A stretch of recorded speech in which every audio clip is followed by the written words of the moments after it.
The Chief Electoral Officer of Meghalaya, BDR Tiwari, on Friday held a meeting with the representatives of various political parties after few instances of pre-poll violence was reported in the state. The BJP has directed its party workers in Meghalaya to vote for the NDA candidates in both Shillong and Tura seat.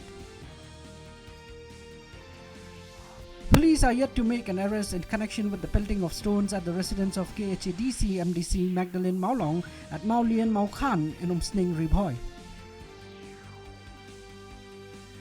The Meghalaya Linguistic Minority Development Forum has condemned the latest incident of hate crime and has demanded a thorough probe by the National Investigation Agency or the Central Bureau of Investigation into the killings of non-tribal labourers in Shillong's Maulai Maura. The National People Party got a much-needed shot in the arm with the induction of Nambi Marak, who is a household name in the culinary world.